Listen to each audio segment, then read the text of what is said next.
नमस्कार भक्तों, आज की इस वीडियो में हम फाल्गुन मास के 12वें दिन की कथा का श्रवण करेंगे, जिसके अंतर्गत हम श्रीमद् भगवत गीता के 12वें अध्याय का एवं श्री शिव महापुराण की कथाओं का श्रवण करेंगे।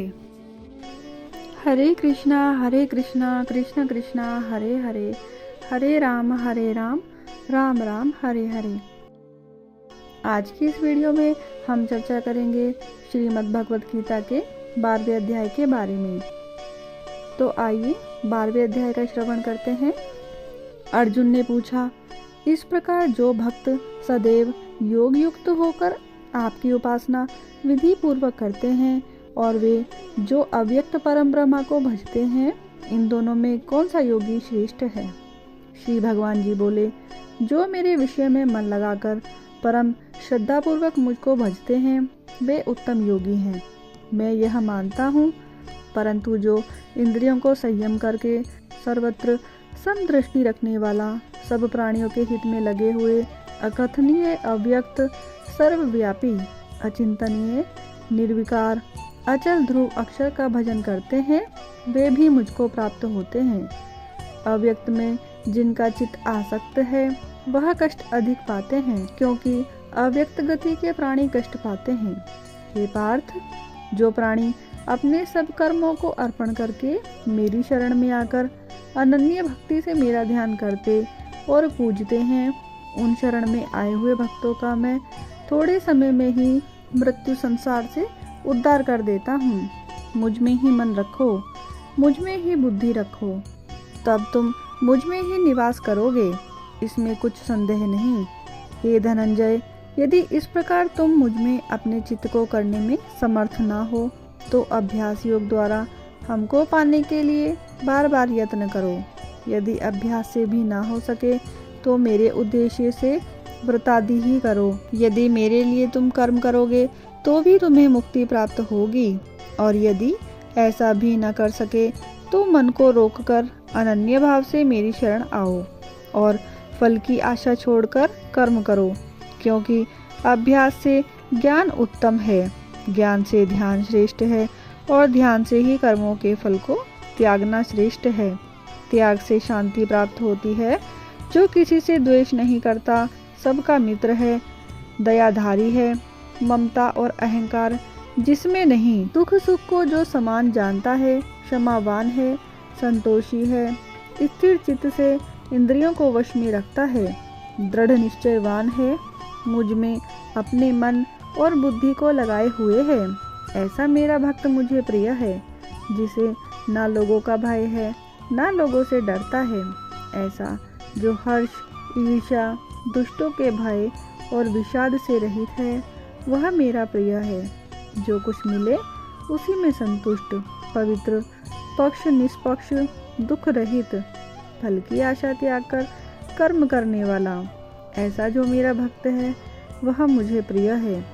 जो लाभ से प्रसन्न ना हो, किसी वस्तु की इच्छा ना करे, अशुभ तथा शुभ दोनों का त्यागी हो, वह भक्त मेरा परम प्रिय है। जिसको शत्रु और मित्र, मान और अपमान, सर्दी और गर्मी, सुख तथा दुख समान है, और जो वासनाओं से रहित है, निंदा एवं स्तुति को समान जानता है, जो मुझ में श्रद्धा करके मुझे मानता हुआ इस अमृत के समान कल्याणकारक धर्म का आचरण मेरे उपदेश अनुसार करते हैं, वह मुझे अत्यंत प्रिय है। बोलिए श्री कृष्ण भगवान की जय। आइए अब जानते हैं 12वें अध्याय के महात्म्य के बारे में। दक्षिण देश में एक सुखानंद नाम का राजा रहता था, जिसके नगर में एक अत्यंत लंपट रहता था। एक गणिका से उसकी प्रीति थी। वह दोनों एक देवी के मंदिर में जाकर मदिरा पान किया करें, मांस खाएं, भोग भोगें, और जो कोई पूछे, तुम यहाँ क्या करते हो? हम यहाँ रहकर देवी की सेवा करते हैं, ऐसे झूठ कह देवें। उसी मंदिर में एक ब्राह्मण देवी की सेवा करता था। एक दिन उस ब्राह्मण ने देवी की स्तुति की, तब देवी प्रसन्न होकर बोली, वर मांग, जो मांगेगा सो दूंगी। उसने धन, संतान का सुख मांगा। देवी ने कहा, हे ब्राह्मण, मैं अवश्य तुझे संतान का सुख दूंगी, पर एक काम कर, पहले इन दोनों का उद्धार कर दे। तब ब्राह्मण ने नारायण जी का तप किया। भगवान प्रसन्न हुए तथा गरुड़ पर बैठकर आए और कहा, हे ब्राह्मण, तेरी क्या कामना है? ब्राह्मण ने पूछा, इन दोनों का उद्धार कैसे हो? श्री नारायण जी बोले, हे प्रिय, गीता के 12वें अध्याय का पाठ सुनाओ तो उन दोनों का उद्धार हो जाएगा। तब उस विप्र ने उन दोनों को बैठाकर गीता जी के 12वें अध्याय का पाठ सुनाया, जिसको सुनते ही उन दोनों की देह छूटी और देवदेही पाकर बैकुंठ को गए। बोलिए श्री लक्ष्मी नारायण भगवान की जय। आइए अब भगवान शिव की कथाओं का श्रवण करते हैं। ओम नमः शिवाय। आज की इस वीडियो में हम चर्चा करेंगे श्री शिव महापुराण के द्वितीय रुद्र संहिता के अध्याय 5, 6 एवं 7 के बारे में। तो आइए द्वितीय रुद्र संहिता के 5वें अध्याय की कथा का श्रवण करते हैं। बोलिए गणेश महाराज की जय, मेरे बाबा भोलेनाथ की जय, माँ भगवती अम्बा पार्वती की जय। 5वां अध्याय। इस अध्याय के अंतर्गत नारद जी का परिभ्रमण के बारे में बताया गया है। सूत जी बोले, हे ब्राह्मणों, विष्णु जी के अंतर्ध्यान होने पर नारद जी भक्ति पूर्वक शिवलिंगों का दर्शन करते हुए पृथ्वी पर विचरने लगे। उन्होंने कितने ही शिवलिंगों को प्रेम पूर्वक दर्शन किया। उसी समय वे रुद्र के गण, जिन्हें उन्होंने शाप दिया था, नारद जी के समीप जाकर चरणों में गिरकर उनसे क्षमा मांगी और कहा कि हे मुनिवर, आपका अपराध करने वाले हम वास्तव में ब्राह्मण नहीं हैं, किंतु हम दोनों महादेव जी के गण हैं, जिन्हें राजपुत्री के स्वयंवर में माया से मोहित चित्त होकर परेश की प्रेरणा से आपने हमको शाप दिया था। उस समय हमने कुछ समय जानकर मौन रहना ही अच्छा समझा था, अन्यथा आप हमारा प्राण भी ले लेते। परंतु अब तो आप प्रसन्न होकर हम पर कृपा कीजिए। सूत जी कहते हैं कि जब उन गणों ने भक्ति और आदर से इस प्रकार प्रार्थना की, तो उनके वचनों को सुनकर पश्चाताप करते हुए मुनि ने कहा, हे सत्पुरुषों में मान्य महादेव जी के गणों, शिव जी की इच्छा से पहले निश्चय ही मेरी बुद्धि नष्ट हो गई थी, जिससे मोहवश मैंने तुमको शाप दे दिया था। परंतु जो कुछ कहा गया वह तो होना ही है। तो भी हे गणों, सुनो, मेरे अपराध को क्षमा करो। अब मैं तुम्हारे शापोद्धार का उपाय कहता हूँ। तुम श्रेष्ठ मुनि के वीर्य से जन्म लेकर राक्षस होंगे, जहाँ तुम्हें सब प्रकार का ऐश्वर्य, प्रताप और बल प्राप्त होगा। तुम संपूर्ण ब्रह्मांड के राजा और जितेंद्रिय शिव भक्त होंगे और वही शिव के दूसरे शरीर से मरकर पुनः अपना पद प्राप्त करोगे।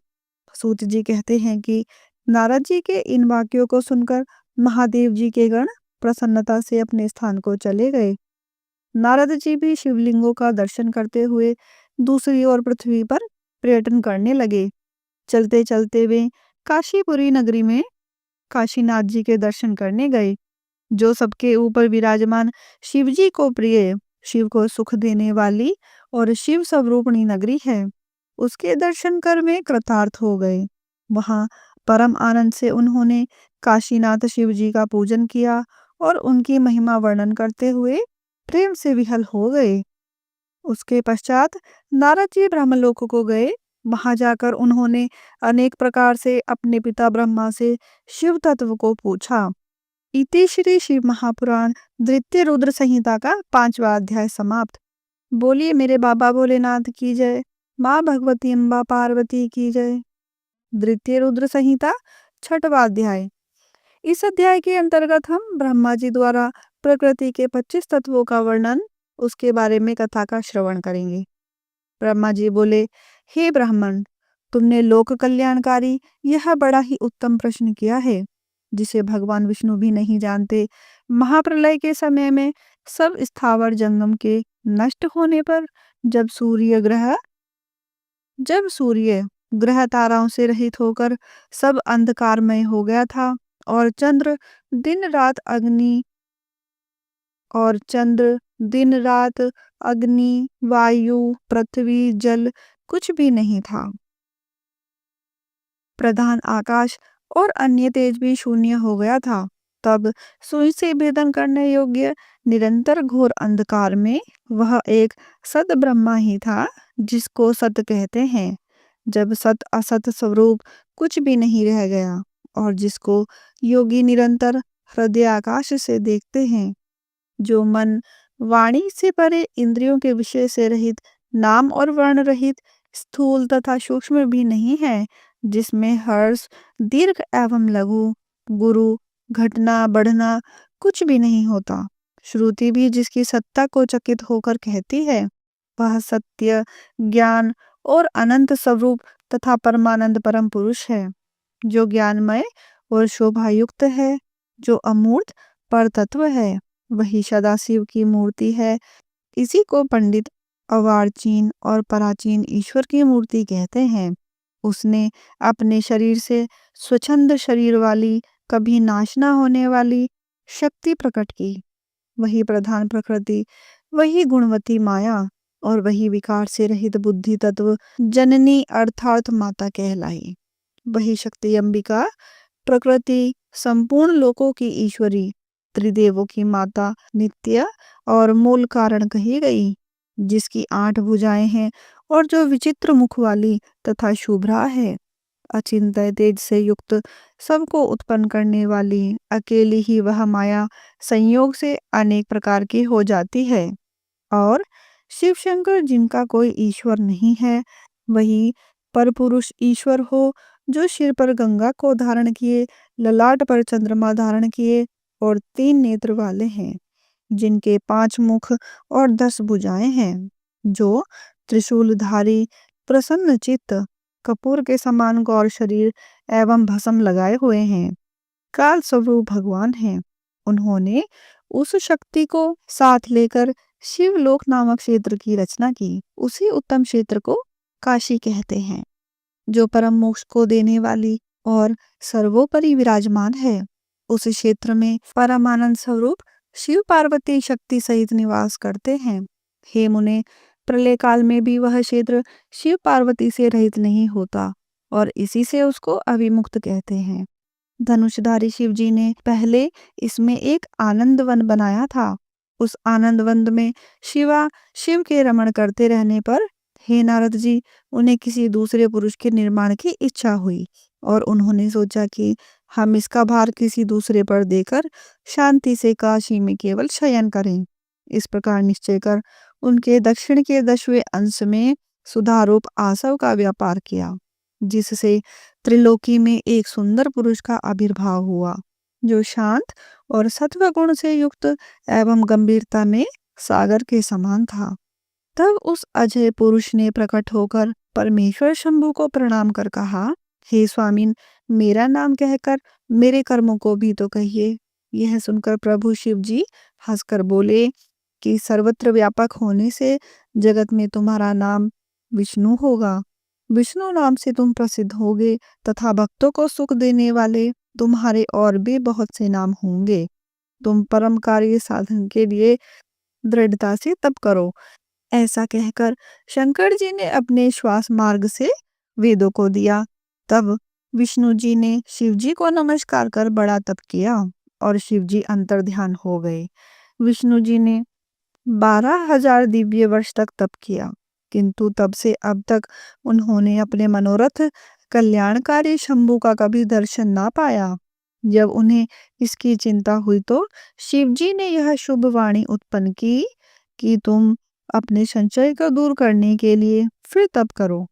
विष्णु जी ने फिर बहुत दिनों तक घोर तप किया। तब शिव जी की माया से विष्णु के शरीर से अनेक प्रकार की जलधाराएं निकली और वह सब जल शून्य में व्याप्त होकर फिर ब्रह्म रूप हो गया, जिसके स्पर्श से पाप नाश होते हैं। फिर तो वे पुरुष विष्णु जी थक कर प्रसन्नता से बहुत काल तक मोहित हुए और स्वयं ही उस जल पर सो गए। उसी समय उनका श्रुति सम्मत नारायण नाम भी हुआ और प्रकृति पुरुष के बिना उस समय कुछ भी नहीं था। उसी समय में उन महात्मा से सब तत्वों की उत्पत्ति हुई, फिर उनका विस्तार हुआ। पहले प्रकृति से महान और महान से 3 गुण उत्पन्न हुए, फिर उससे 3 गुण और भेद वाला अहंकार उत्पन्न हुआ। उससे तन्मात्रा अर्थात शब्द, स्पर्श, रूप, रस और गंध। पंचभूत अर्थात पृथ्वी, जल, तेज, वायु और आकाश प्रकट हुए और उससे नेत्र, कान, नाक, जीवा और त्वचा आदि ज्ञानेंद्रियां तथा वाणी, हाथ, पैर, गुदा और उपस्थ ये काम इंद्रियां उत्पन्न हुई। इसी प्रकार पुरुष के बिना यह सब प्रकृति का जड़ रूप कार्य हुआ। जो सब तत्व शिव जी की इच्छा से 24 प्रकार के हैं, ये सब एकत्र होकर ब्रह्म रूप जल में सो रहे। इति श्री शिव महापुराण द्वितीय रुद्र संहिता का 6वां अध्याय समाप्त। बोलिए मेरे बाबा भोलेनाथ की जय, माँ भगवती अम्बा पार्वती की जय। द्वितीय रुद्र संहिता 7वां अध्याय। इस अध्याय के अंतर्गत हम कमल से उत्पन्न लिंग के आविर्भाव के बारे में कथा का श्रवण करेंगे। ब्रह्मा जी बोले, श्री नारायण देव के शयन करने पर शिव जी की इच्छा से उनकी नाभि में से एक विशाल कमल की उत्पत्ति हुई, जिसका अनंत योजन का विस्तार और अनंत योजन की ऊंचाई थी। इसके साथ ही सांब अर्थात पार्वती सहित शिव जी ने मुझे उत्पन्न किया। इस प्रकार में हिरण्यगर्भ उस कमल से प्रकट हुआ, जिसके 4 मुख, लाल मस्तक पर त्रिपुंड धारण किए हुए मैंने उस कमल के अतिरिक्त और कुछ भी नहीं देखा। उस समय मुझे कुछ भी ज्ञान नहीं था, जिससे मैंने न तो यह जाना कि मैं कौन हूँ और मुझे किसने उत्पन्न किया है। कुछ ही क्षण पश्चात मुझे बुद्धि प्राप्त हुई और कमल के नीचे मैं अपने कर्ता को ढूंढने लगा। हे मुनि, तब एक एक नाल को पकड़ता हुआ 100 वर्ष तक मैं नीचे को चला, किंतु मैंने वहां भी कमल की जड़ को नहीं पाया। फिर मैं कमल के ऊपर जाने की इच्छा करने लगा। हे मुनि, जब इस नाल के मार्ग द्वारा मैं ऊपर आया तो कमल की कली मिली। वहां मुझे तप करने की मंगलमय वाणी सुनाई पड़ी। इस मोहनाशक आकाशवाणी को सुनकर मैं अपने पिता के दर्शन की इच्छा से फिर तप करने लगा और 12 वर्ष तक कठिन तप किया। पश्चात 4 भुजाधारी सुंदर नेत्र वाले भगवान विष्णु प्रकट हुए। वे अपने सब आयुधों से संपन्न, पीतांबरधारी, मुकुट आदि महान भूषणों से संपन्न थे, जिन पर करोड़ों कामदेव के समान कांति छाई हुई थी। उन्हें मैंने मोहित होकर देखा। सत असतमय उन महाभुज नारायण भगवान को देखकर मैं बड़ा प्रसन्न हुआ और शिव की माया से मोहित होकर अपने पिता को न जानकर उनसे बोला कि तुम कौन हो। फिर मैंने अपने हाथ से उस सनातन पुरुष को जगाया, परंतु मेरे तीव्र हाथों द्वारा जगाए जाने पर भी वह क्षण मात्र के लिए ही जागे और मुख से बोले कि तुम निर्भय हो जाओ, मैं तुम्हारी संपूर्ण कामनाओं को पूर्ण करूंगा। हे देवर्षि, तब उन मुस्कुराते हुए विष्णु जी से ऐसे वचन सुनकर रजोगुण से विरोध मानकर मैंने उन जनार्दन से कहा कि हे निष्पाप, क्या तुम नहीं जानते कि मैं सबके संहार का कारण हूँ और तुम शिष्य जैसा मुझ पर शासन करते हो। मैं साक्षात जगत का कर्ता, प्रकृति का प्रवर्तक, सनातन, अज, ब्रह्मा और विष्णु से उत्पन्न होने वाला विश्व की आत्मा हूँ। वेद मुझे स्वयंभू, स्वराट, परमेष्ठी और श्रेष्ठ कहते हैं। हे नारद, जब मैंने ऐसा कहा तो रमापति भगवान मुझ पर बहुत क्रुद्ध हुए और कहने लगे कि अवश्य तुम लोककर्ता को मैं जानता हूँ, परंतु तुम तो मेरे ही अविनाशी अंग से उत्पन्न हुए हो। क्या अब तुम निर्दोष नारायण जगन्नाथ को भूल गए? निसंदेह तुम मेरे ही नाभि कमल से तो उत्पन्न हुए हो, परंतु इसमें तुम्हारा अपराध भी तो नहीं, क्योंकि मैंने तुमको अपनी माया से मोहित कर दिया है। हे चतुर्मुख, यह मेरा वचन सत्य है कि सब देवों का ईश्वर मैं ही हूँ। मैं ही सबका कर्ता, भर्ता और व्यापक हूँ। मैं ही आदित्य, पर ब्रह्मा, पितामह और परम तत्व हूँ। यह सब कुछ मुझ में चराचर जगत स्थित है। तुम मेरी शरण में आओ, मैं तुम्हारी सब दुखों से रक्षा करूंगा। ब्रह्मा जी कहते हैं कि जब भगवान विष्णु ने ऐसा कहा, तब मैं ब्रह्मा क्रुद्ध होकर ललकार कर उनसे बोला कि तुम कौन हो? तुम पर ब्रह्मा ईश्वर नहीं हो, तुम्हारा भी कोई कर्ता होगा। शंकर जी की माया ने मुझे मोहित कर दिया था। मैंने हरि से रोमांचकारी युद्ध आरंभ कर दिया। तब मेरे और उनके बीच में एक लिंग प्रकट हुआ। हम दोनों ने उस देव को नमस्कार कर अपना युद्ध बंद किया और प्रार्थना की कि हे महाप्रभु, हे महेशान, आप शीघ्र ही हमें वास्तविक रूप का दर्शन दीजिए।